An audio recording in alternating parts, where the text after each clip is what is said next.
Hola Hola Ignacio, Ernesto. buenas noches.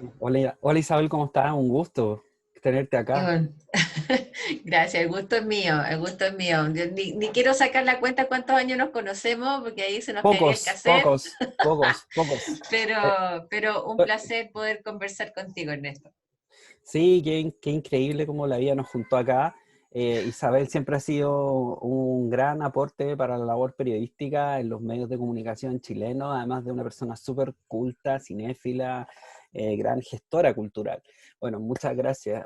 Y hoy día, como bien decía Ignacio, vamos a hablar de En el foco de la película Tu final, mi comienzo. Siempre me equivoco, pero el sentido de la película es ese. Tu No, tienen final. que ver la película para entender por qué se llama así. Eso es importante.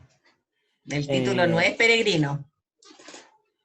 Sí, es muy importante que entiendan el concepto Mm. que la película Mi final, tu comienzo es una película que juega con el tiempo de una manera muy inteligente. Es una película que ustedes pueden ver ahora en el Festival de Cine Europeo de la Corporación Cultural de Lo Barnechea, y agradecemos muchísimo que esta película pueda formar parte de nuestra curatoría, porque es una película que tiene dos elementos o más elementos, pero por lo menos desde mi punto de vista, y no sé qué piensas tú, Isabel, que me parece súper interesante. Lo primero es que tiene un punto de vista femenino súper fuerte, que está dirigida por la directora alemana Mariko Minoguchi. Siempre me cuesta ese apellido de origen japonés, pero ella es alemana.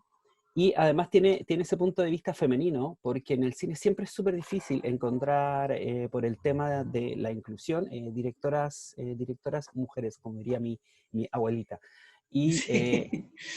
y es muy importante esa película, no, o sea, no quiero subsidiarla solo por el género, porque además la directora Mariko Minoguchi, ella sabe darle un giro súper interesante y transgresor a la película, porque ella utiliza el correr del tiempo para adentrarse en una historia, uno, de amor y un crecimiento íntimo de la protagonista. Y ese es el segundo valor de la película. ¿No te parece, Isabel?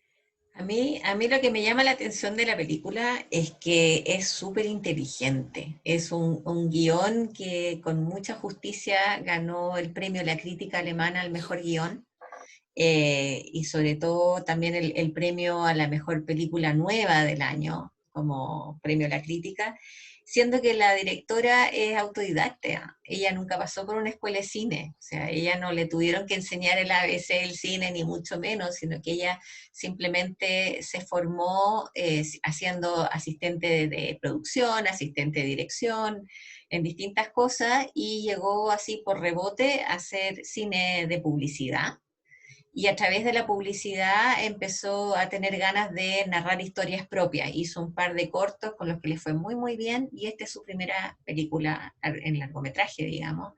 Pero yo creo que esta es una historia que la hizo con mucho cariño y con mucha inteligencia también, porque no trata de tener fuegos artificiales y sonar compleja y de ser compleja por la choreza de hacerlo, sino que es simplemente una manera muy delicada de contar una historia muy compleja. Compleja como es la naturaleza humana, a eso voy, ¿no? O sea, en ese sentido me pareció una bonita película. Sí, la historia es básicamente una historia que la lleva en casi todo su metraje la joven actriz Saskia Rosendahl, quien yo encuentro que hace un papelazo, porque Mm. ella interpreta a Nora, una cajera de supermercado que empieza un romance con Aaron, un estudiante de física, y que empiezan una relación, un vínculo de pareja durante 2 años. Y si se fijan, en Nora es Aaron al revés, y lo mismo Aaron es Nora al revés. Y tiene que ver con esa idea de un poco de Mm. Capicúa, que es como un final quizás sea el comienzo de algo y el comienzo de algo sea el final de otra cosa. Mm. Ese sentido circular en la historia está muy bien pensado y organizado. No queremos estropearle No, no hay que hacer el- spoilers. el Pero spoiler, pero es muy bueno. me hiciste acordar de los amantes del Círculo Polar, que se llamaban Otto y Ana. que también tenía un tema con sus nombres y la manera en que se relacionaban el uno con el otro, y que sentían que el vínculo iba como más allá de la casualidad de haberse encontrado, ¿no? O sea, era como de sino y de destino, ¿no? Que eso me pareció tan bonita esa película también.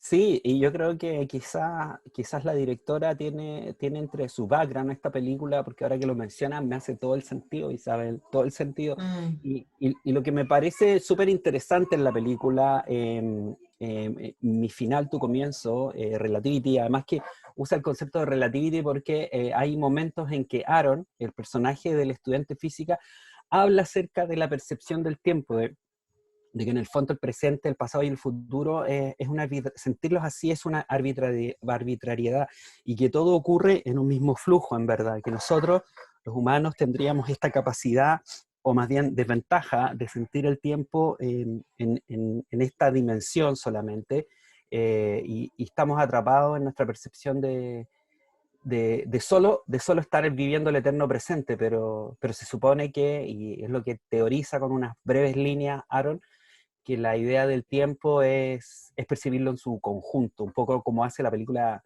y plantea otra película de ciencia ficción que es La Llegada, del canadiense Denis Villeneuve. Toma muchas ideas de esa película, o son ideas que están dando vuelta en el aire, y quizás también todos los Mm. autores lo toman, y se desarrolla, pero va por otra vertiente esta película, Relativity. Sí. ¿Cierto, Isabel? Se aloja como la emocionalidad del personaje, de los personajes.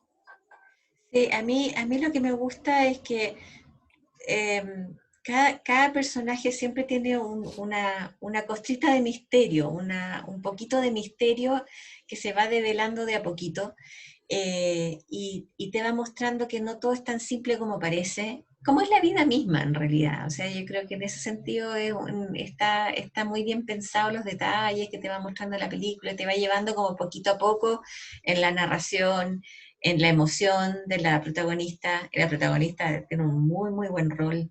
Ella no es muy conocida en nuestro medio, pero ha hecho un par de películas muy, muy buenas. Ella hizo Lore, no sé si tú te acuerdas de esa historia. Lore, Sí. ella fue, cuando era muy jovencita, de haber tenido 14, 15, 16 años cuando hizo Lore, que hacía la historia de una niña de esa misma edad que tenía que escapar después del final de la guerra y salvarse ella y sus hermanitos chicos, después de que se derrumbaba el mundo, digamos, en la medida que caían los nazis, se generaba todo un vacío de poder y tenían que escapar por ahí.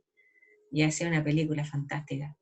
Gran actriz. No, sí, y es una actriz además Lore a mí me causó mucho impacto cuando la vi, y creo que uno se queda con esa visión de aquí ha nacido un gran talento, aquí hay una, Mm, hay una, una persona, una estrella que va a brillar, o que va a hacer algo interesante después, y así ha ocurrido, así sí. ha ocurrido en la carrera de esta joven actriz que, además que una de las cosas interesantes de Saskia Rosenthal, unas cosas de las interesantes de lo que ella hace en Mi final, tu comienzo, es que nos deja de perder esa conexión, o actúa en una frecuencia sumamente natural, naturalista. Tampoco se trata así de una película que apela al juego temporal, apela a lo que está dentro de la fantasía y la ciencia ficción, pero de una manera muy orgánica, muy natural. Mm, Y eso yo creo que es un gran valor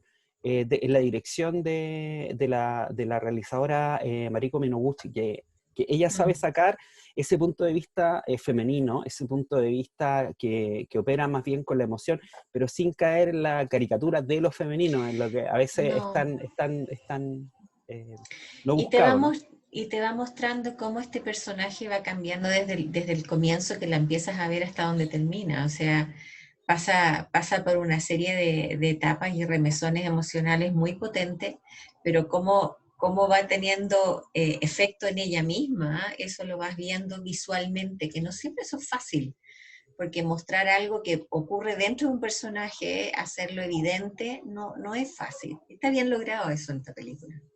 Sí, yo por eso quería invitarlos a verla. Es una película muy valiosa. Como bien decía Isabel, ganó premios muy importantes hace menos de un año en el cine francés, o sea, en el cine alemán. Es Eh, alemán. cuando el cine funcionaba, cuando había salas de cine. De hecho, También, llegó a las salas en Alemania hace exactamente un año, en noviembre del 2019. Ahí y tenemos recién llegó. Y de tenemos ahí la por la suerte. pandemia quedó así nomás que no pudo ir a más festivales y hacer más cosas, digamos, la película, pero fue un hit en Alemania. Mm. Los invitamos a hacer preguntas durante el desarrollo de la charla que vamos a tener con Isabel, centrados en este punto de vista del tiempo, de la ciencia ficción, la fantasía y lo que nosotros hemos llamado como la influencia que hay también con producciones audiovisuales como Dark. Si quisieran, y también vamos a revisar y aprovechar el extensísimo conocimiento de Isabel Mm. en algunos hitos del cine alemán Mm. que son súper buenos y aparte que es una persona súper entretenida. Si quieren hacer cualquier pregunta por el chat y nosotros felices y los invitamos a ver esta película, que forma Sí. parte de este primer Festival de Cine Europeo de Lo Barnechea y estamos muy contentos de que todo el proceso está siendo súper bien recepcionado por la comunidad, lo hemos preparado con mucho cariño, ¿cierto, Isabel? Sí, sí, de todas maneras, buscamos con pinzas que queríamos mostrar, así que espero que lo disfruten mucho. Y gracias al Goethe Institute por esta colaboración y este trabajo conjunto, Isabel. Así que muchas gracias. My pleasure, ningún problema. Tú querías hablar también del tema de Dark por el tema del tiempo, ¿no? Y yo te comentaba, como preparando un poco esta charla, que el tema del tiempo creo que no es casual hablando de Alemania con la historia que ha tenido Alemania. O sea, yo creo que así como en el año 68, que vimos que hubo toda una revuelta juvenil, etcétera, y todo el mundo habla de mayo del 68 como el comienzo de eso, en realidad todo eso empezó en Berlín en el 67, y ese fue el germen de mayo del 68. O sea, en eso también los alemanes fueron bien pioneros y la energía de todo eso vino de la explosión de los jóvenes de decir, papá, ¿qué hiciste en la guerra? ¿Dónde estuviste? ¿Qué crímenes cometiste? Si es que los cometiste. Entonces, hasta qué punto todo lo que nos hicieron barrer debajo de la alfombra, como que aquí no pasó nada, aquí las cosas continúan nomás y preocupémonos de crecer económicamente, el milagro económico alemán, etcétera. Pero llegó la nueva generación y empezó a cuestionar a la anterior, y eso dio paso a lo que fue toda una revuelta y que, bueno, tuvo un montón de cosas que ustedes conocen también, o sea, incluso terminó habiendo un, un movimiento terrorista en Alemania, ¿no es cierto? Eran la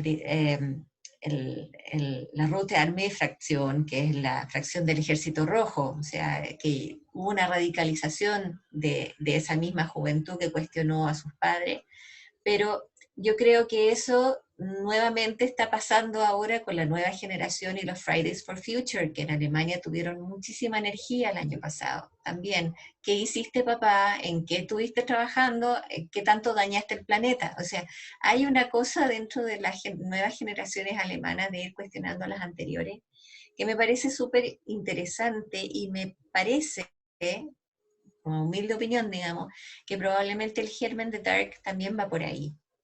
O sea, como que hubiera una nueva generación que quisiera tratar de o cuestionar, o entender, o replantearse en qué momento vivieron sus padres y sus abuelos para cometer las decisiones, o sea, cometer los errores que cometieron o tomar las decisiones que tomaron, y eventualmente hasta qué punto uno tendría el deseo de modificar esas decisiones y esos errores, ¿no? Y yo creo que eso no es ajeno a nadie. Yo creo que la historia reciente de Alemania nos lleva una y otra vez a cuestionarse muchas cosas del pasado. Se siguen descubriendo cosas que uno diría, oye, pero ha pasado tanto tiempo desde que terminó la Segunda Guerra Mundial, son 75 años, ¿verdad? Pero no crea, o sea, siguen apareciendo cosas nuevas. Por ejemplo, recién a partir del 2000 hubo una revisión de la política nazi del trabajo esclavo, por ejemplo. Antes de eso nunca se había tocado el tema. Y ahora recién están apareciendo estas cosas y a partir de eso las restituciones. Empresas que siguieron haciendo negocio hasta el día de hoy, incluso empresas de galletas para niños, o sea, como quien dijera, no sé, por lo que era antiguamente Macay o algo así, que en el tiempo de la guerra, trabajo esclavo, que nunca se le pagó a esa gente ninguna restitución. Y esas restituciones han empezado a revisar en los últimos 5 años. O sea, estamos hablando de fenómenos que siguen aflorando y que siguen siendo recientes y que siguen siendo cuestionamientos del pasado. Entonces, no me llamaría la atención que algo de eso, al menos esa inquietud o ese germen, fuera el inicio de lo que aparece ahí en Dark. Sí, y yo creo que, bueno, recordando un poco, Dark marcó un hito importantísimo en el streaming internacional. Su segunda temporada fue uno de los hitos más visionados en Netflix, también por la pandemia. Es uno de los títulos de cabecera del streaming, del gigante del streaming.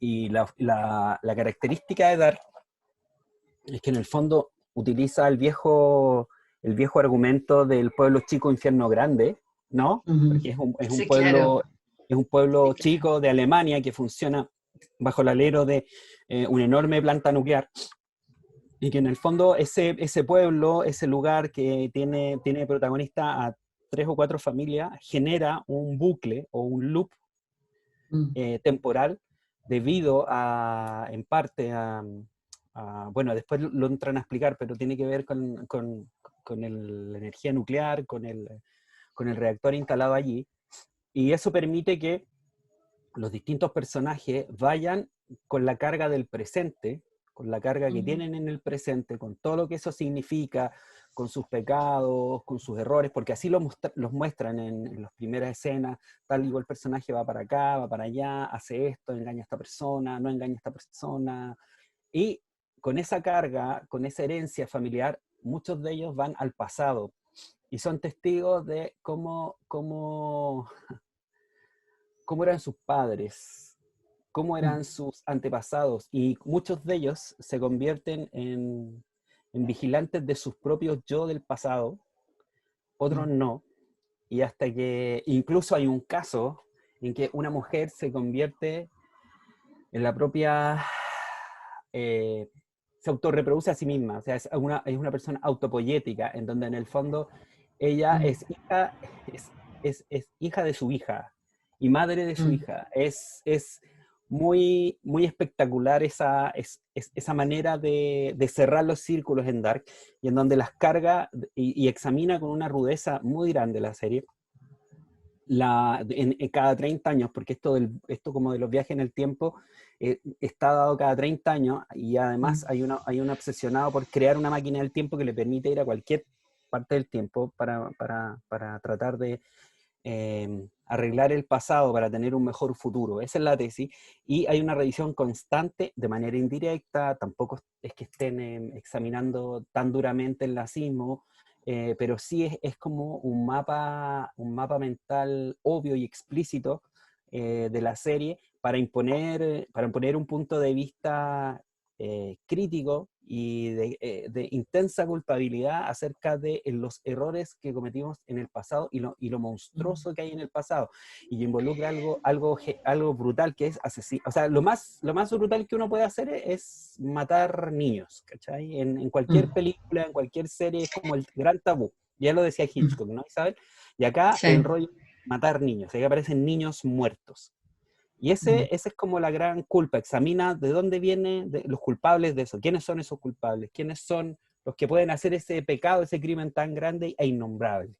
Entonces, Mm. eso me parece genial como examen, y se acomoda muy bien a lo que tú dices, Isabel. Perdona, interrumpí. Ahora, sí, lo que tú estabas hablando del pasado, el tema de la culpa de Alemania, no todo tiene que ver nada más que con el nazismo, como que antes de eso no hubiera habido nada y a partir del nazismo todo es malo. No. De hecho, si vamos retrocediendo en el tiempo, hay dos conflictos bélicos muy importantes que sí dejaron una huella, también de mucha culpa. Una fue la Primera Guerra Mundial, donde también hubo una invasión muy brutal de, de los Países Bajos y Bélgica, donde hubo, o sea, hay casos, digamos, de una biblioteca que fue incendiada con toda la gente del pueblo adentro, por ejemplo. Eso simplemente porque sí, o sea, de una brutalidad que no solamente los nazis fueron brutales, o sea, ya había un antecedente, digamos, en el ejército, y eso también es parte de las revisiones actuales, ¿no? De entender que no, hay una tendencia. Y antes de eso está la guerra franco-prusiana por Alsacia y Lorena, ¿no es cierto?, donde Alemania hizo rapiña, tan potente, digamos, que a partir de esa rapiña, Berlín vino a ser la capital que conocemos ahora en Gloria y Majestad, ¿no es cierto?, y donde está este ángel tan bonito, dorado, ¿no es cierto?, que conocemos de las películas de Wim Wenders, por ejemplo. Todo ese oro fue rapiña de los franceses, por ejemplo.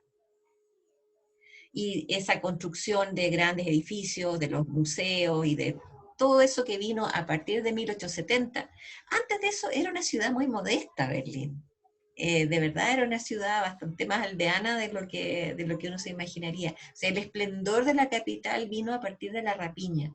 Y eso es algo que, como fue de un gran triunfo, nunca fue revisado como tal. Después de la Primera Guerra Mundial viene una revisión distinta, y después de la Segunda, ¿para qué decir, digamos? ¿Ya? Pero no es una cosa, o sea, la culpa no solamente tiene que ver con Hitler en la historia alemana. Y no solo es una revisión antigua, es una revisión que se va reactualizando continuamente. Hay una cosa que tiene que ver con eso y que me acordé inmediatamente con lo que tú dices, que es La cinta blanca, la película ganadora de la Palma Sí, de Oro de Michael Haneke, el director sí. austríaco, y que bueno, está conectada con esa idea de la normalización de lo monstruoso, la normalización Del de lo, autoritarismo. del autoritarismo y de lo brutal que ocurre cuando miramos la formación de un Estado, la formación de un país. En La cinta blanca es una película que claro, no es una película Y hay un, que enjuicia el nazismo, pero es el caldo del cultivo para lo que El después fue el caldo de nazismo. cultivo, exactamente, y la Primera y la Segunda Guerra Mundial tiene ese mismo caldo de cultivo que viene del triunfo de 1870, porque a partir de ahí es un clásico de todos los niñitos que los vestían de marinerito o de soldadito, que tenían los juguetes bélicos, que jugaban a la guerra, y eso es algo que también examina de una manera muy especial eh, Stefan Zweig en sus memorias, cuando él habla del mundo del ayer, que se llama sus memorias, donde él analiza cómo fue el siglo XX hasta lo que él logró vivir, digamos, y ese libro en realidad es una gran explicación de por qué se suicida, ¿no? Es un libro muy potente, lo recomiendo mucho para el que tenga interés en la historia, un libro súper ameno y explica un millón de cosas, pero donde también analiza eso, ¿no? De todos esos pequeños gérmenes que fueron sembrados de a poquito, y había como una normalización de lo que era este pensamiento bélico, una cosa así, ¿no? Y también, Entonces, y mm, como subvalorar la vida de los otros, subvalorar y poner en un sentido como superior tu mirada, tu punto de vista, tu y, raza como algo superior. sí, Eso es y vital la también. disciplina con los niños, no, hay poca ternura con los niños en esa forma de crianza, y yo creo que la cinta blanca eso lo muestra muy, muy bien. O sea, cómo es más importante obedecer que tener una vida interior rica de emocionalidades, etcétera. O sea, el valor supremo que adquiere la obediencia, que después va a ser la clave en un montón de cosas más que se van a ir dando a través del siglo XX. Mm. Sí, también, bueno, en Dark el tema de los niños y la dureza con que son tratados es un tema súper intenso, súper fuerte. Los creadores de Dark, que no son alemanes, son europeos, son, si no me equivoco, Mm. belgas, suizos, alemanes, tienen esa visión muy interesante. Gabriel Caballería dice, este revisionismo vestido de ciencia ficción, ¿qué gatilladores tuvo? Solo es un tema generacional. ¿Qué tan cerca estamos acá de algo similar, por ejemplo, en temas como las áreas de sacrificio, como Ventanas o Tocopilla? es una súper buena reflexión y yo creo que tiene que ver con me imagino yo, y te lo dejo ahí dando bote, Isabel, si es que Mm, quiere, depende de la algo. capacidad, claro, capacidad de los propios realizadores para poder Sí. concretar esos temas, que son temas, uff, Sí, intensísimos. yo creo que una de las cosas súper interesantes que tiene el cine alemán y que a mí me apasiona personalmente muchísimo es que no se entiende solamente el cine como una gran industria de entretención solamente. O sea, ustedes saben, los inicios del cine fueron siempre peliculitas pequeñas que se exhibían en unas carpas, en mercados públicos, digamos, donde la gente iba a ver lo exótico, lo raro, lo distante, lo diferente, y eran capsulitas, ¿no es cierto? Que ese es el comienzo del cine. Pero después viene la intención de narrar. Y en el cine alemán, por sobre todo, hay una intención de narrar desde lo profundo del alma, desde aquello que... Y por eso es que el expresionismo alemán tiene algo tan especial, ¿no? Esa cosa rupturista que también está en la escenografía, porque habla de una ruptura dentro del alma, ¿no? Y tenemos ejemplos buenísimos, o sea, desde el Caligari para adelante y también más atrás, como es el estudiante de Praga, que se filmó 3 y 4 veces, y la primera de esas versiones creo que es del año 13. Pero ¿quién es el estudiante de Praga? Un tipo que le vende el alma al diablo, que es algo bastante recurrente, que de nuevo tiene que ver con que el cine mudo tomó el romanticismo, el mito y la cosa un poco oscura, digamos, y de ahí empezaron a desarrollar también efectos especiales para expresar esto, y no solo por entretención, sino que el Caligari yo creo que hasta el día de hoy nos conmueve porque habla de ese límite tan fino que existe entre la cordura y la locura, ¿no es cierto? Y eso que está tan bien expresado en una serie de símbolos, de escenografías y de cosas extrañas que suceden en la película. Y yo creo Sí, que esa película con mucha precisión es alemana y no es francesa y no es italiana y no es española, porque hay otras maneras de mirar la vida, ¿no? Y yo creo que en ese sentido es un cine que expresa muy bien la mirada alemana de la vida. la Caligari, Eh, dices tú. sí, Sí, todo el rato. O sea, es una sí. película, bueno, expresionista alemana y todo, o sea, tiene todo ese miedo Que, racional que, que que convierte en se irracional de nutre los alemanes. y que se nutre del horror de la Primera Guerra Mundial, del horror de decir cómo pudimos llegar a esto. O sea, nosotros que hablábamos de la cultura alemana, cómo pudimos llegar al horror de matar y de hacer una carnicería europea, digamos, o sea, a nivel europeo, ¿no? Y esa reflexión desde el arte hace que el cine expresionista alemán siga siendo tan vibrante y tan actual hasta el día de hoy, que uno puede tener conciencia de que existían recursos bastante más sencillos para filmar de lo que tenemos hoy día, ¿no es cierto? Pero el deseo de narrar y lo que se quiere narrar es algo que es bastante universal y que ha permanecido hasta el día de hoy. Y uno puede tener más o menos píxeles o más o menos, qué sé yo, DCP y cuánta cosa digital y todo lo demás, pero el efecto especial para expresar algo que va más allá de lo visual y de lo entretenido es algo que encuentro que marca muy bien el cine mudo y mucho, mucho más del cine después también, en el cine del alemán. Lo que tiene el cine alemán en ese sentido es que se atreve a incursionar. Si bien Georges Méliès hacía como sketch con efectos especiales y estaban acomodados dentro de lo que podría Mm, ser la magia de vaudeville en Francia, los mm, alemanes lo transformaron en una corriente, sobre todo dramática y muy bien usada al servicio de la historia y lo que querían contar. O sea, exacto. Caligari es un demente, es un tipo que quiere controlar el mundo, bueno, en fin, los paralelos son muy obvios en distintas, Sí, en distintas esferas, pero sí. habla de eso, ya en sí es algo oscuro y terrorífico. Y hablábamos también el otro día, Ernesto, de Algol, que es una película que ahora, o sea, que es de 1920, o sea, estamos hablando de una película que ya tiene 100 años y que es la primera película sobre temáticas medioambientales en la historia del cine. tiene 100 años, o sea, y se trata de un tipo que descubre una fuente inagotable de energía y que con lo cual se transforma en un tipo inmensamente rico y que quiere dominar el mundo. Eh, Todos los paralelos quedan obvios, Son, ¿no? ¿Cuáles quedan son, no?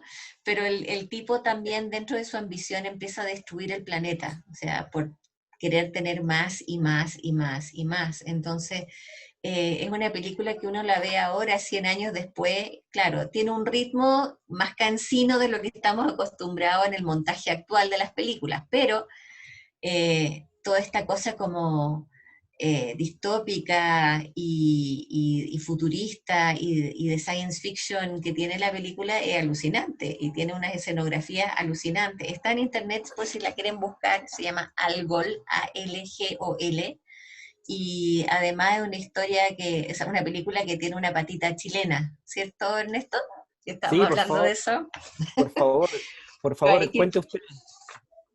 Bueno, sucede que esta película se sabía que existía y existían los anales del cine y de la censura.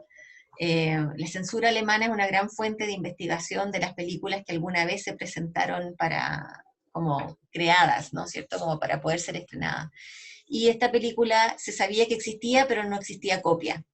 Y resulta que después de la Segunda Guerra Mundial, los rusos se llevaron muchísimas copias de cine mudo alemán como parte de pago y como rapiña. Entonces, solamente cuando cayó el muro, estamos hablando del año 89 recién, fue posible poder pedir permiso durante los 90 para mirar qué tenían en los archivos los rusos y empezaron a aparecer todas estas copias de todas estas películas que se daban por perdidas. Dentro de ella apareció Algol en una copia que estaba completa pero en muy mal estado y el director del Museo del Cine de München, Stefan Drössler, un gran amigo de Chile, ha venido varias veces, lo hemos traído varias veces. Eh, Stefan fue el que descubrió esta película, lo sintió pero así como un hallazgo alucinante, la restauró como pudo, la mostró un par de veces, etc. Así que él la conocía bien esta película. Y en uno de los viajes que hizo a Chile, eh, Gabriel, que en ese entonces era encargado del archivo de la Cineteca Nacional, le dice, oye, Estefan, aprovechando que estás aquí, te quiero mostrar unos rollos que me trajeron de una familia que tenía un cine en La Salitrera. Y tenían una película re antigua y parece que es como alemana, por los entretítulos parece que están en alemán. ¿Tú no querrías mirarla a ver si puedes identificar qué es esta película? Porque tiene unas imágenes rarísimas y la empieza a desplegar, la mira, así, a ojo 35, así nomás, y dice, ¡ah! Algol, Algol, y Algol en espléndido estado, impecable, gracias al aire seco del desierto de Atacama, y además una copia que no solo, no estaba completa, le faltaba al principio y al final, pero una película que estaba coloreada.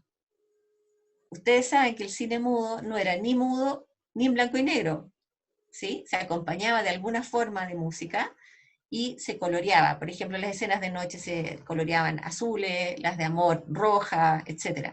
Y esta era la copia coloreada. Entonces, ¿qué hizo Stefan? Y bueno, nosotros, se hizo un proyecto Goethe, se llevó la copia a Alemania y se restauró allá. Y se reestrenó en Gloria y Esplendor en el 2011, recién. Así que esa es una historia muy bonita que tenemos Y con esa película. podríamos traer o hacer algún evento, porque son los 100 años de Algol. Oh, Justo sería lindo. este año inolvidable para nosotros, el 2020, son 100 años y podríamos justamente tratar de hacer algún evento más adelante Sí, y, claro. y tratar de conseguir reconstruir esa historia y sobre todo analizar la película. El link, les acabo de mandar el link al que hacía alusión Isabel, Ujú. y creo que está súper buena esa versión en YouTube, gratuita, menos mal que podemos verla. Y claro, como decía Isabel, es delirante lo anticipatorio de todo. O sea, una película que fue hecha hace un siglo, hablaba de lo que más o menos estamos viviendo ahora. Yo creo que ahí Isabel, hay viajeros del tiempo metidos. Aquí hay personas que viajan en el tiempo y vienen de esta dimensión y dicen voy a hacerme la América y voy a hablar de lo que va a pasar.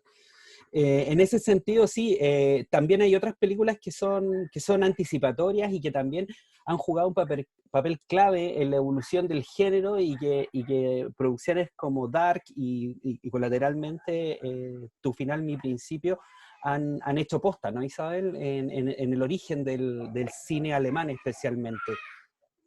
Sí, como hablábamos del tema de los efectos especiales que nunca fueron solamente por vodevil, sino que también tenían que ver con la narrativa, tenían que ver con reforzar la emocionalidad de una situación, de un personaje, de un conflicto. Hay ejemplos muy, muy bonitos y también hay una revisión interesante. No tengo exactamente el nombre de quién lo hacía, pero era un libro que editó Goethe sobre las películas del cine mudo, y ahí decía que si uno revisa toda la producción, hay muchísimo del romanticismo alemán vuelto a llevar a imagen en movimiento en el cine mudo, como Siegfriedo, como el Golem, y como el Fausto, y como una serie de personajes que, claro, como eran de fantasía, se prestaba mucho para el tema de los efectos especiales, ¿no es cierto? Y entonces ahí tenemos un personaje maravilloso del que hablábamos el otro día, alucinamos, que es el señor Schuftan, eh, que se escribe SCHU con puntitos FTAN, por si lo quieren buscar en internet. El señor Schuftan es maravilloso. Él partió siendo asistente de los efectos especiales del Golem, después pasó a hacer los efectos especiales del Siegfriedo de Fritz Lang y finalmente fue la gran estrella de los efectos especiales de Metrópolis.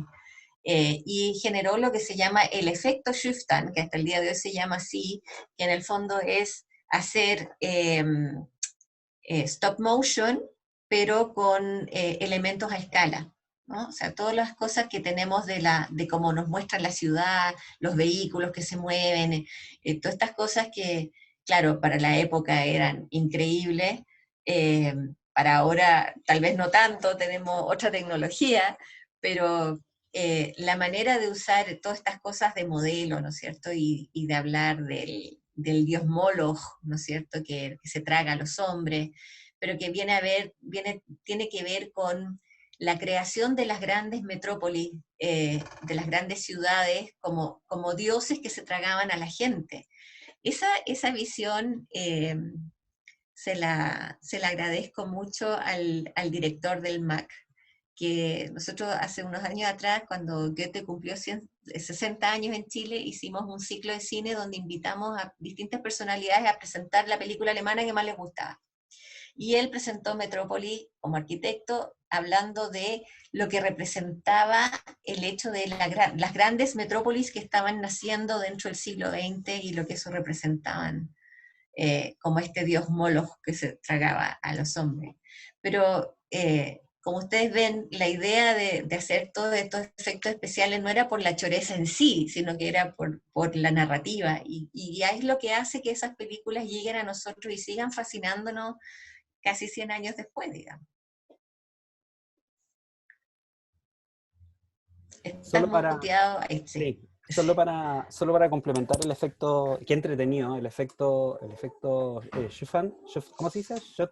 Schuftan. Está.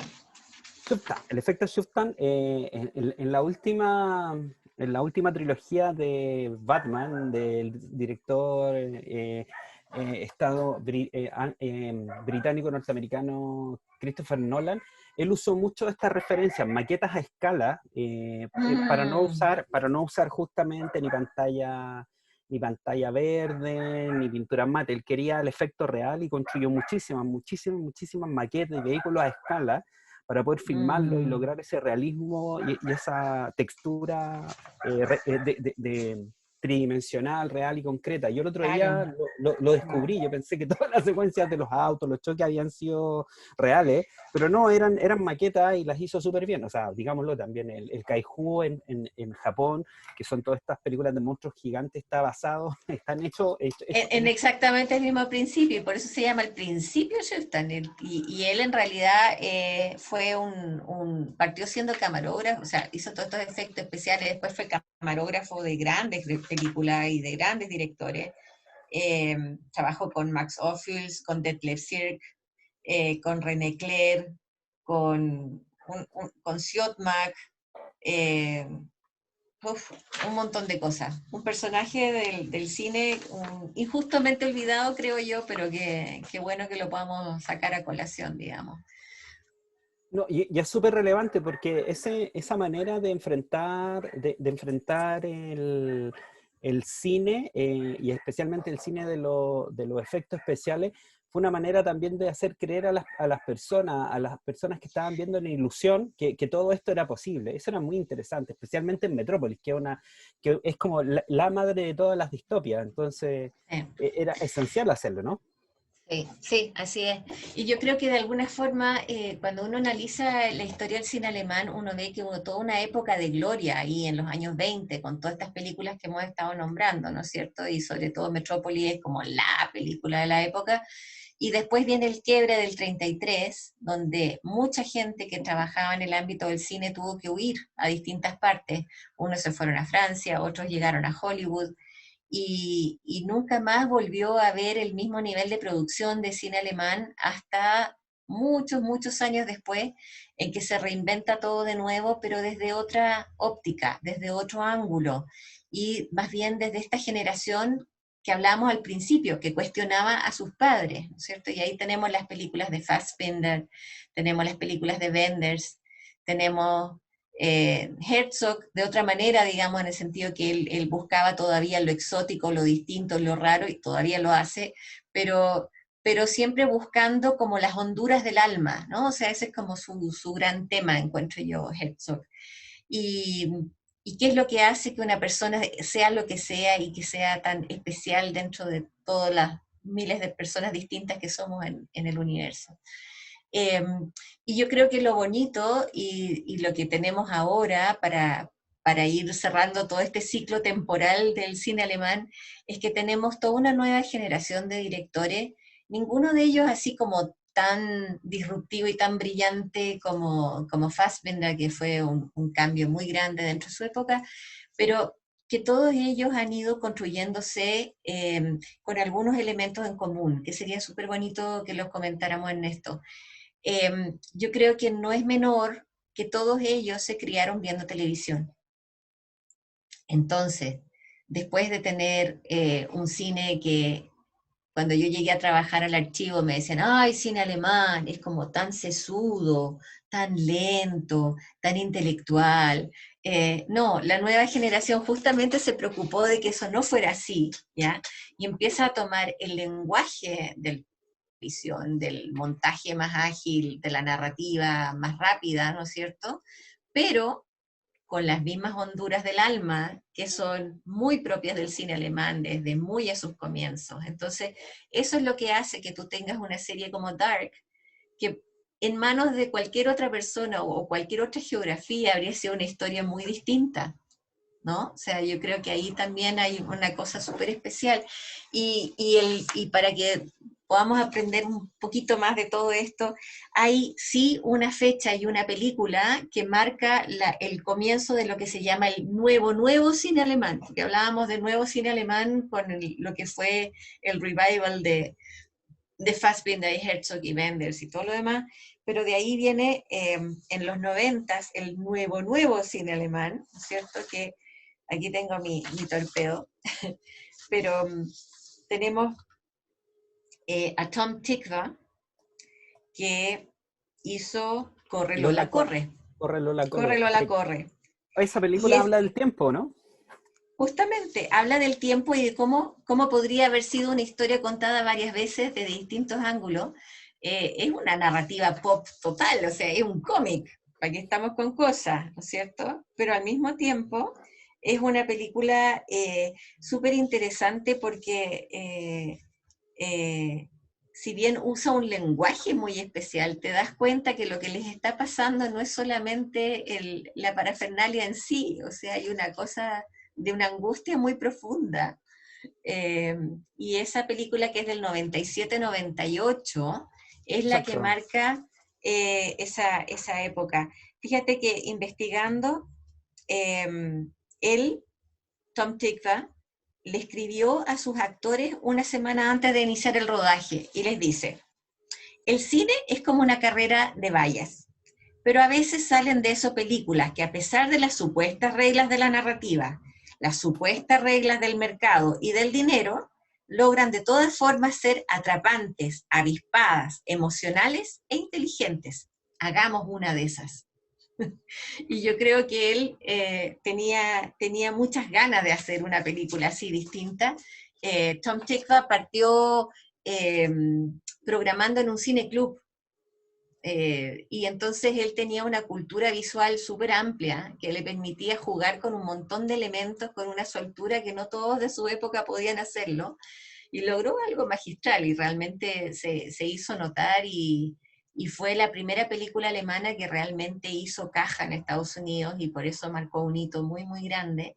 Pero a partir de ahí quedó como permiso para hacer muchas más locuras desde lo visual, pero ninguna de esas películas ha sido nada más que la visualidad en sí. O sea, y yo creo que eso es algo que está como muy arraigada en la forma de narrar, en toda la vida de la literatura alemana, de la cultura alemana. O sea, es como que la vida y el alma no es leve, no puede serlo, pero puedes narrarlo de manera más leve, ¿no? Y eso es lo que hace que el cine alemán de hoy sea como es, digamos, que es mucho más entretenido en su forma, pero en el fondo sigue siendo muy, muy profunda, muy profundo y muy, eh, muy ligado a querer explicar un poco o mostrar un poco el misterio del ser humano, algo así.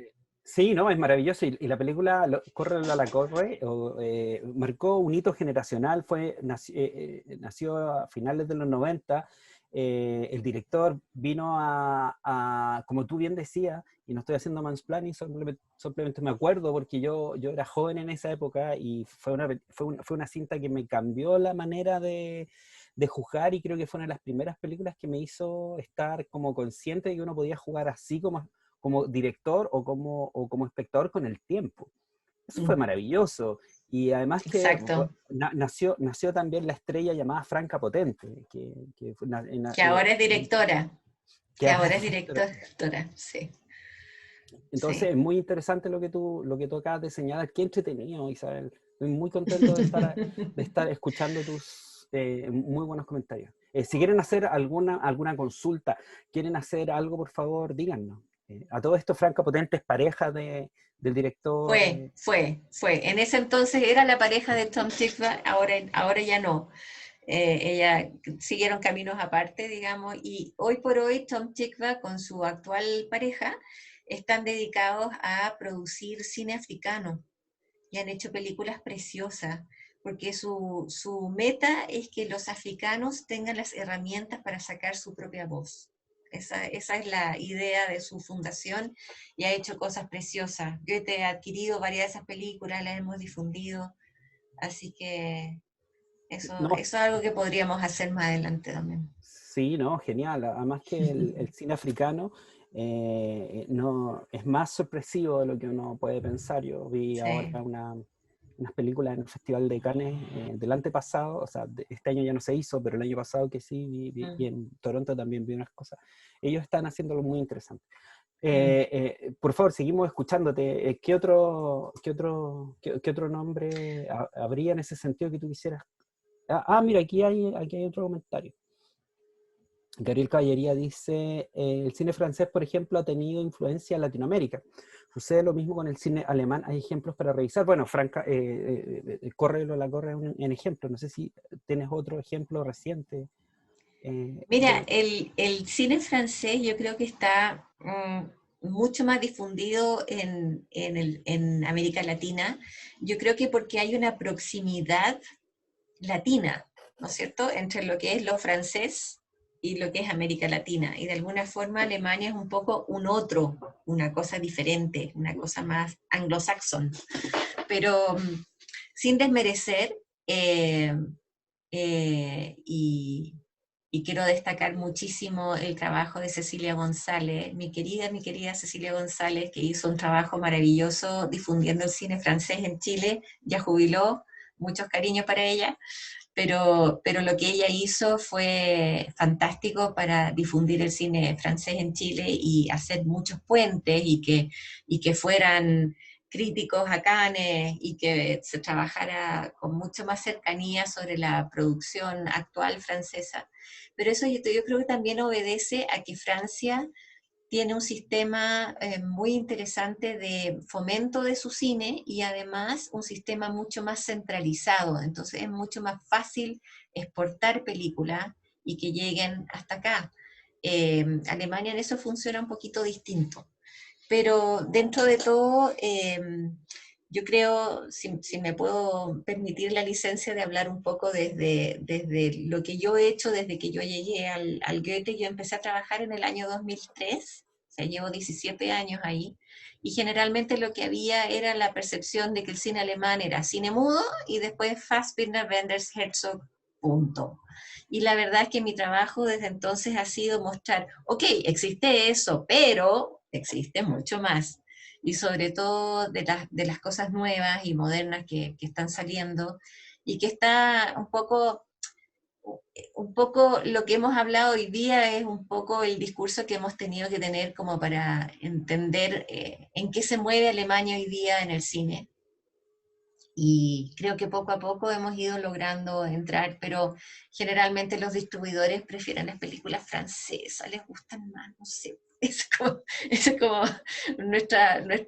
nuestro, ups, pero por lo mismo cobra importancia el trabajo que hacemos desde el Goethe, porque si no estuviéramos nosotros no habría nada. No habría nada. Y, Lo que pasa es que hay una mirada industrial, Isabel. Yo sé un poco de eso, que tiene que ver con que los distribuidores locales o los exhibidores, o los distribuidores más los exhibidores de sala, no compran películas francesas, es que vienen en combo.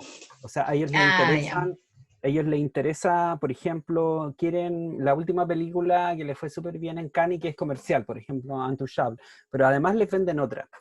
Mm, Les venden otros combos. Entonces, estamos supeditados como oferta cultural a esas negociaciones. No es que ellos, no hay una curatoría, no hay alguien diciendo, oh, quiero esa película, esa y esa, porque yo sé que van a ser buenas. No, ellos mm, no ven eso, no les interesa. Ellos quieren a lo más la película que les va a dar mucha asistencia a salas de cine, porque el negocio de las salas de cine, además, es la comida, no la película.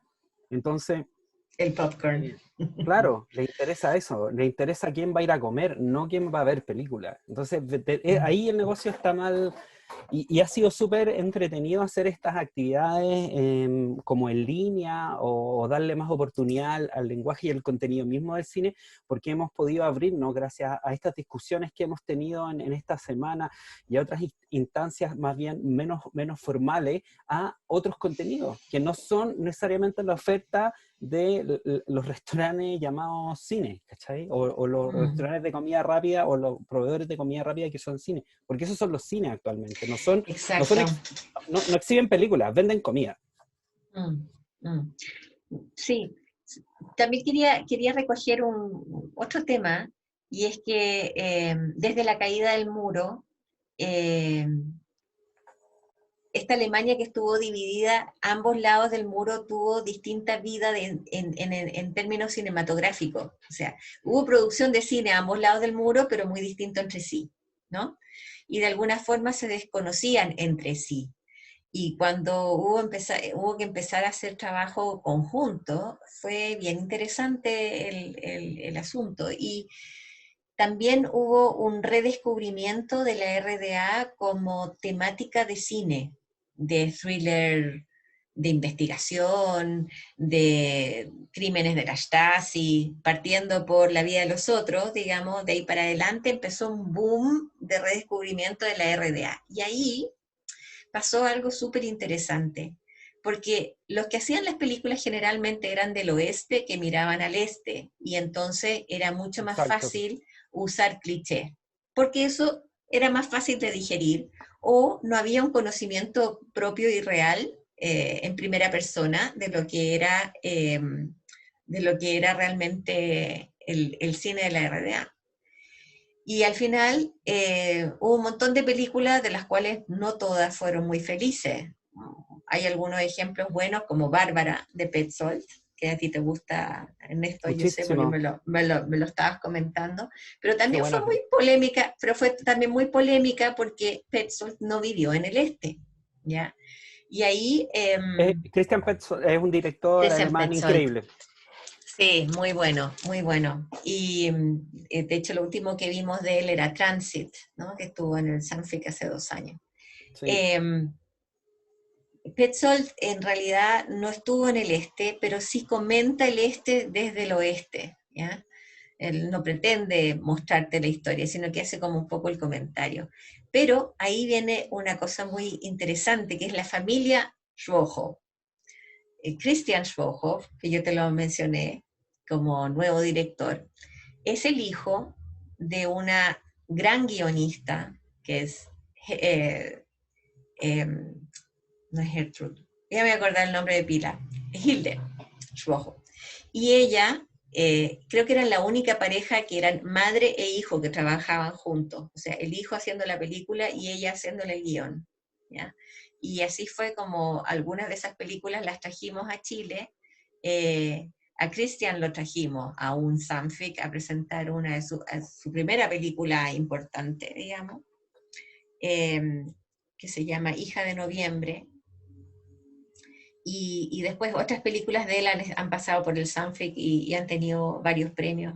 Pero ella, como guionista, me explicaba que para ella era casi como una cruzada personal evitar que hubieran estas películas plagadas de cliché y que más bien trataran de pensar en que la vida en el este también habían habido seres humanos, también había habido gente que era buena, era mala, era fea, era gorda, era flaca, era todo lo mismo que había habido en el oeste y que merecía uno contar historias más allá del cliché, ¿ya?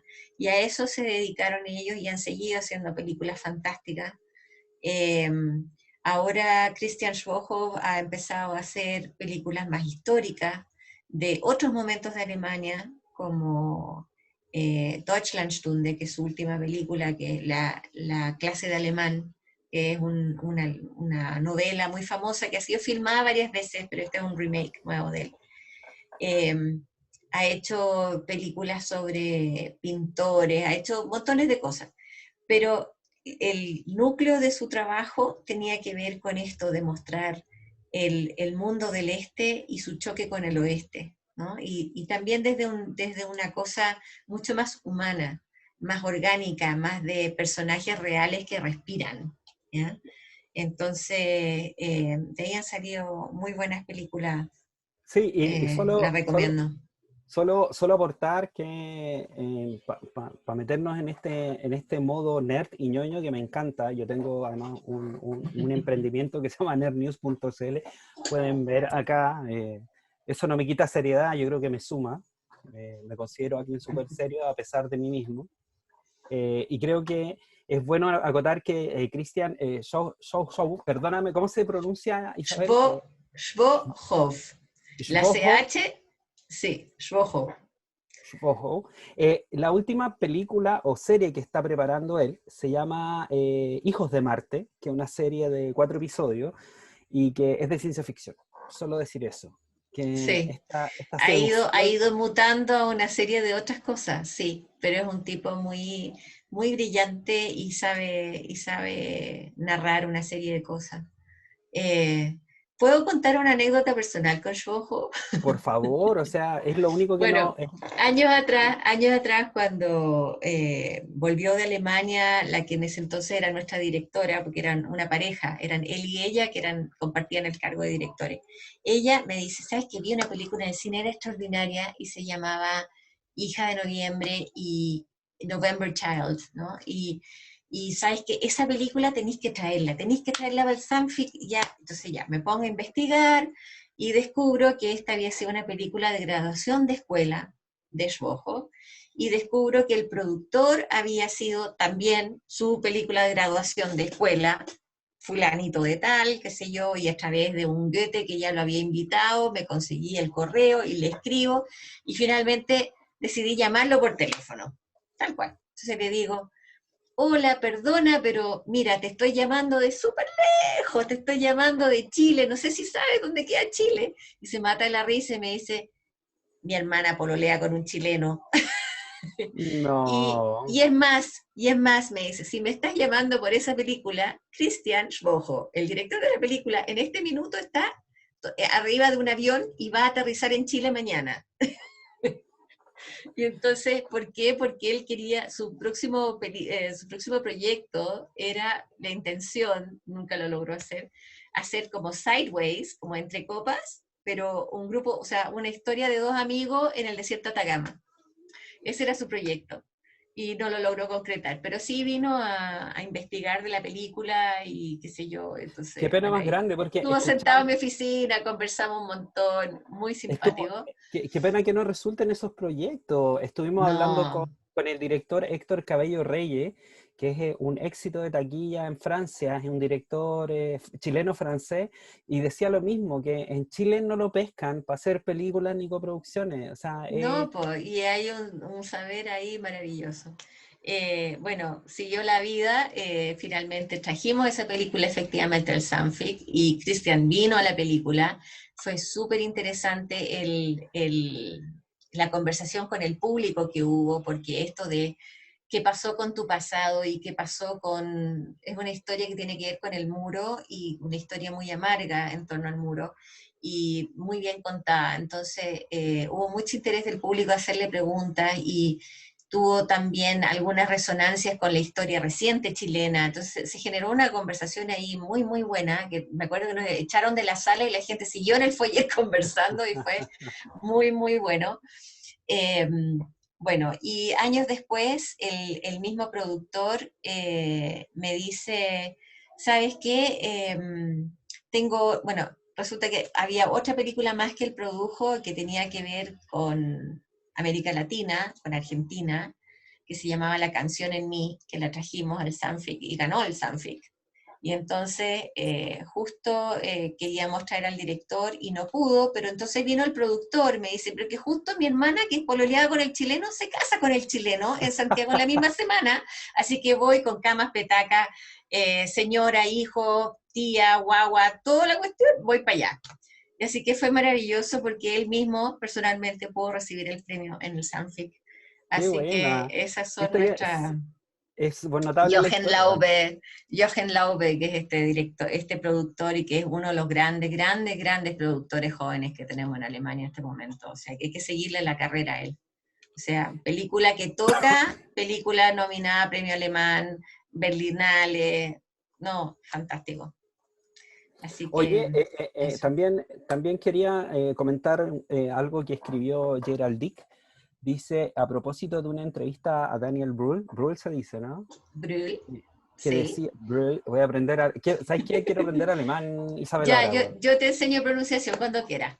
Un No, cafecito y te enseño pronunciación. quiero aprender alemán, pero quiero Ya, aprender pues. clases en línea, weón. Así que ahí te pago con libros, te regalo allegados y creo que voy a salir, o sea, vaya a salir perdiendo, pero en fin. A propósito de la entrevista de Daniel Brühl, que decía que su llegada a Hollywood había encontrado muchos personajes que en su llegada a Hollywood había encontrado muchos personajes de nazis disponibles para un joven actor alemán. Recordemos que fue un nazi en Inglourious Basterds de Tarantino. ¿Les parece que Glorious la Bastards. explotación, sí, les parece que la explotación audiovisual del nazismo ha eclipsado otros temas del audiovisual alemán contemporáneo? ¿Cuál es tu opinión sobre eso?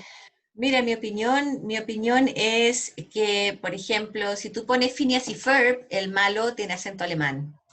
Si tú revisas lo que eran los Muppets de los años 60, el malo tenía acento alemán. O sea, hay una cosa que está como súper enquistada en la cultura norteamericana y hollywoodense, de que el malo tiene que tener algo con Alemania.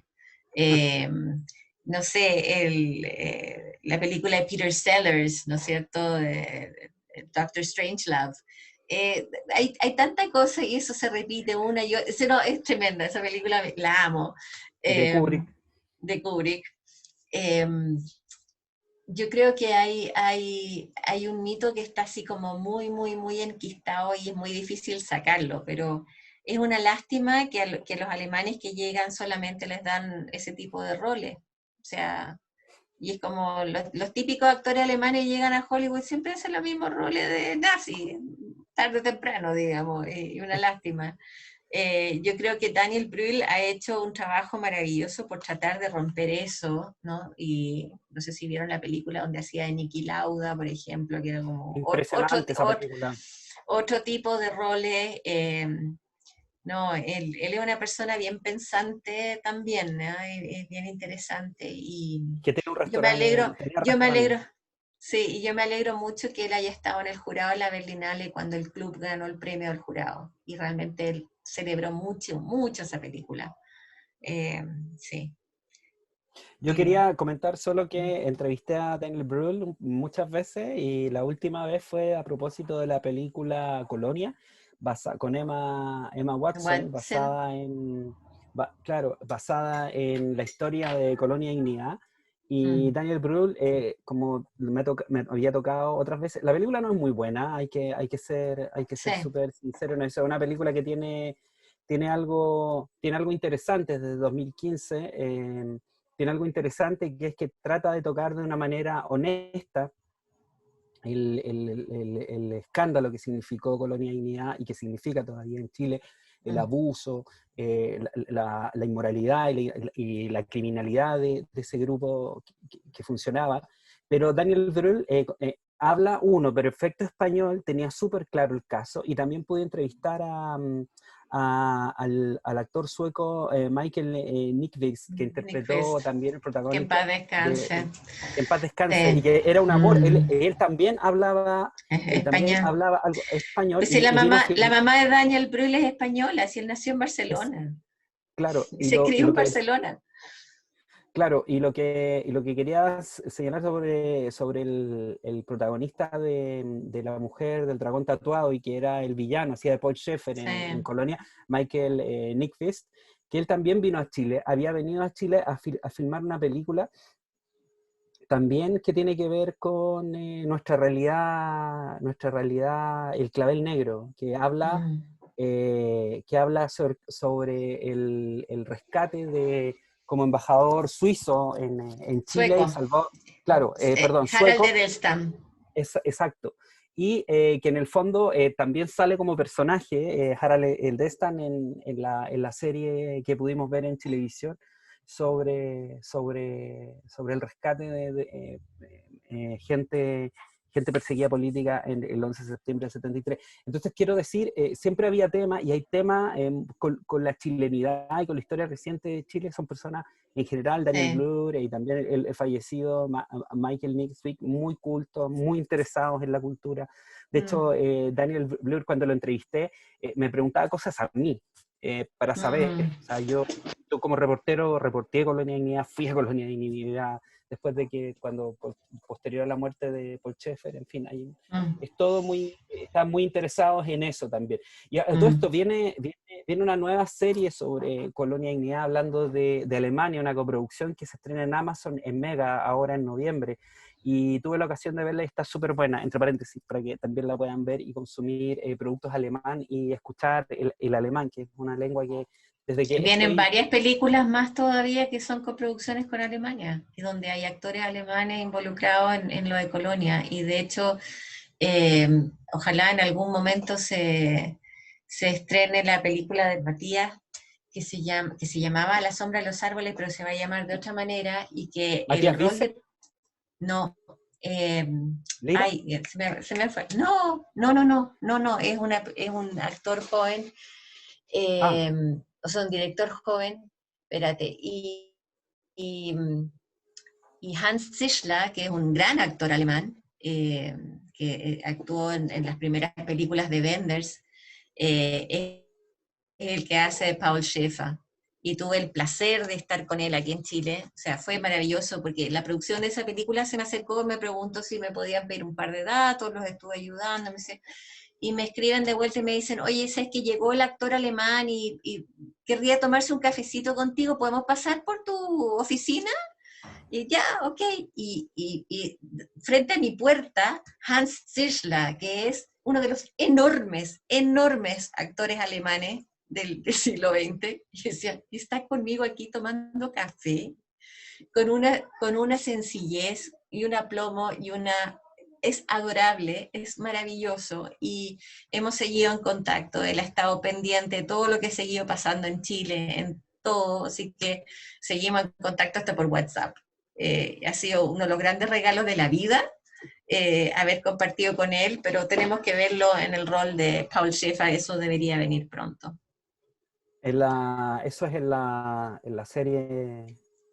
Ahí me Es, perdí. esa es una Es una película. serie, es La una, serie Colonia. sí, es que Sí, hay una serie Colonia y hay una película que se llamaba A la sombra de los árboles, que ahora va a tener otro nombre, que no ha salido todavía y que es una coproducción con Alemania, donde Hans Tischler hace el rol de Paul Schaeffer y está perfecto. narrada desde el punto de vista de los niños y por eso es diferente. Así que esa es una película para estar bien atenta también. Esa es película de Eh, cine. Perfecto. Bueno, en lo que era el cine, hay que ver cómo viene la evolución del COVID y yo creo que Mm. va a pasar un buen tiempo antes de que podamos volver a las salas de cine con cierta normalidad. Yo creo que vamos a tener que seguir Sí, consumiendo cine online y aprovechar estas instancias para tratar de hablarlo, ¿no? sí, de todas maneras. Hay una cosa súper interesante que tiene que ver también con directores, que es algo que también hablamos un poco antes fuera de cámara, o sea, fuera de cámara, como si fuera un programa de televisión, Isabel, en backstage, en backstage, Backstage. y que tiene que ver justamente con cómo directores como Petzold o están tomando de alguna manera, haciendo eco y tomando mitos alemanes y jugando un poco con la fantasía también y traerlos a este presente tan movido que significa el 2020, ¿no, Isabel? Sí. Sí, Por Petzold ejemplo, es un director bien interesante. Él estudió en la Escuela de Cine de Berlín y se le atribuye ser parte de la llamada Escuela de Berlín, que en realidad nunca existió, que es un cine como de largo aliento, tomas largas, lentas, tipo de cine que a mí personalmente no me gusta tanto.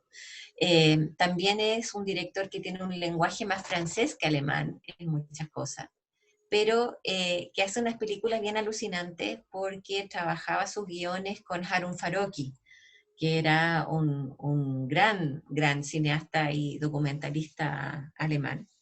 Eh, y ahora que falleció Harun Farocki, él quedó como en la libertad, si se quiere, de tomar un rumbo distinto. Y él decidió explorar los mitos alemanes y hacer una película dedicada a cada mito, hacer por lo menos una trilogía ahora, donde la primera es Undine, que es la película que sacó este año en la Berlinale, que habla de esta especie de hada de las aguas. Y se trata de una mujer que supuestamente en el mito es abandonada por un hombre, y entonces ella, su sino es ir a matar a ese hombre por el cual ha sido abandonada. Entonces, esta historia la recrea en Berlín. Iba a ser un cuento de invierno y por eso contábamos con que en el último Sanfic iba a venir o algo así, pero no, estuvo filmando, estoy hablando del año 2019, estuvo a punto de poderlo traer a Petzold y no resultó porque coincidía que el Sanfic estaba en medio del rodaje de Undine, porque la hizo un cuento de verano. Y Undine en la película es una guía de Berlín, entonces habla de la historia de Berlín y además se enamora de un buzo profesional, alguien que trabaja haciendo estructuras debajo del agua y entonces ahí viene la relación con el agua y el amor. Es súper bonito porque él en el fondo está tratando de recrear estos mitos alemanes eh, como parte de este ideario no escrito, pero que sí subyace al carácter alemán, ¿no? Entonces, creo que son películas bien interesantes. Vamos a ver qué otros elementos más va a tener, porque esto se supone que es una trilogía, así que vamos a ver qué otras dos va a ser después, no sabemos. y eso responde un poco a la consulta acerca de qué otras cosas se pueden hacer o se pueden salir del foco del nazismo, y este es un tipo Sí, de respuesta a eso. O sea, hay un contenido cultural enorme, una cantera gigantesca a la que podemos acudir en Alemania para hacer otro tipo de historias, como justamente Undine. Por lo demás, la actriz y protagonista, Paula Ver, ganó el Oso de Plata, la mejor actriz, justamente en esta edición de Berlín De la Berlinale. que se realizó, del Festival de Berlín, que se realizó a principios de este año, y que fue de los pocos festivales que se hizo de manera normal, antes de que Sí. el lockdown Empezar. cerrara todo y cerrara a mi amado Festival de Cannes. Terrible, terrible. Yo estoy un viudo de Cannes. Pero, pero fuera de ese comentario, me parece que hay que revisar y acercarnos a la... Les voy a escribir el nombre de Cristian Petzold. Hemos podido ver en distintos Christian formatos y Petzold. gracias Al Goethe. al Goethe estas películas en Sí, Chile. Así que, por sí, favor, porque Goethe tiene casi todas sus películas, o sea, por lo menos todas las relevantes, como Bárbara, Yela, eh, Ave Fénix, Ave Fénix, que es extraordinaria. extraordinaria Ave Fénix. Yo con esa Esa película es fuera de serie. con esa me convenció a mí. Dije, aquí ya, mi tío está en otro registro, está... De hecho, no sé si te acuerdas de esa escena final. El guión original continuaba. Y cuando filmaron esa escena fue tan potente, quedó algo en el aire tan fuerte, que todos se quedaron mirando y dijeron, aquí tiene que terminar esta historia, no puede seguir, no puede seguir, o sea, después de esto no hay nada más. Era como el non plus ultra de lo que fue llegar a hacer una película. Traten de ver Ave Mira, Fénix, no sé si está en Netflix o en alguna plataforma, hay que buscarla. pero Mm. es extraordinaria. Yo creo que es de lo nuevo que he visto de cine europeo, de los últimos, no sé, 10 años, es lo que me ha volado más la cabeza. De hecho, cuando se estrenó en Chile, me acuerdo que le puse 5 estrellas como crítico de Mm. cine. Estuve hablando solo como 2 meses en mi trabajo. Decía, oye, pero esta película es increíble. Y me miraban así, ok, ya. El loquito que hablaba de cine alemán solo. Es como un título de una novela mala. El loquito que hablaba de cine alemán solo. Oiga, No voy a escribir esa novela yo en todo caso, no. no, pero puede ser la amiga del loquito que habla de cine alemán solo. Oye, está demasiado entretenido esto. Demasiado entretenido. También, no sé, me gustaría escuchar alguna opinión o pregunta si han podido ver la película, si han podido acercarse a ver esta muy buena propuesta que les tenemos en el Festival de Cine Europeo. Espero que sea el primer Festival de Cine Europeo, porque la respuesta que hemos tenido del público y la comunidad ha sido demasiado linda, demasiado bonita. No sé si han podido seguirnos con las opiniones respecto de lo que pensamos de Mi final, tu comienzo, si quieren hacer otro comentario antes de ir cerrando para no monopolizar el diálogo, y les agradecemos a todos los que han comentado. Sí, no, yo en todo caso, no sé, si alguien más quiere comentar algo o tiene interés en algo más, les puedo dejar mi correo, es súper fácil, es isabel.mardones, con s, arroba goethe, o sea, goethe.de, como Deutschland. Así que ahí me pueden escribir y mandar cualquier inquietud y cosa. Desgraciadamente en este momento estamos un poquito en un conflicto porque si bien tenemos un catálogo de películas muy lindo de más de 600 títulos, ninguno de esos títulos tiene derechos online y eso nos obliga a hacer toda una negociación distinta, pagos distintos y ha sido por eso un año bien desafiante, pero espero que igual hayamos hecho cosas bonitas. eh, Quiero aprovechar nomás para dejar los invitados a nuestro mes de noviembre, que está dedicado también a conmemorar los 80 años de Antonio Skármeta, que fue exiliado chileno en Berlín, luego regresó a Berlín como embajador de Chile, que ha seguido ligado a la cultura alemana.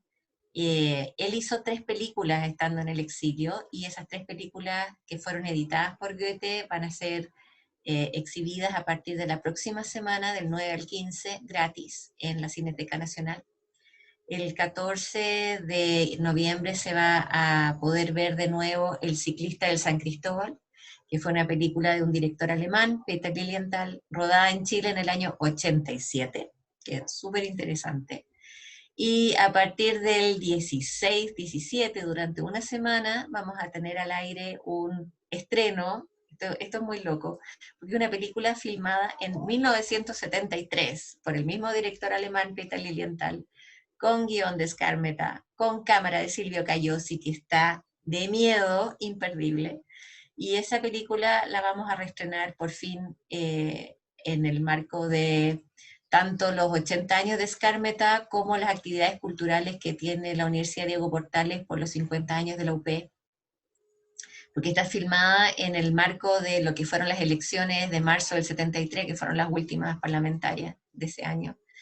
Y en realidad es redescubrir Chile como era en esa época. Hay un montón de elementos argumentales dentro de la película, pero hay muchísimos elementos documentales, y es ver lo que era Chile en colores en esa época. Es todo un descubrimiento. Yo estoy en este momento todavía terminando el subtitulaje, con mucha pega, pero es una película que vale la pena ver porque como documento histórico es muy valioso. Así que quedan invitados a poder buscarlo, va a estar dentro de la UDP, gratis, así que pueden verla ahí durante la semana y pueden contarle a todos los que se interesen por verla, vale la pena. Isabel, si quieres anota los datos donde ver, mándanos, escríbenos acá en el sitio del Goethe o donde podemos sacar información de todo eso. En el sitio del Goethe está la información sobre todo lo que estamos haciendo de actividades en torno a Antonio Skármeta. Por lo demás, el lunes 9 a las 12 del día en la Universidad de Chile también le van a dar la medalla rectoral a Antonio Skármeta. Eso también se puede seguir online para los que quieran estar ahí. Y en el sitio del Goethe están todas las actividades que vamos a tener en torno a los 80 años de Skármeta, que son las 3 películas del exilio, El ciclista al San Cristóbal y La Victoria. Son 5 películas en total, y dónde verlas y dónde encontrarlas. Todo gratis.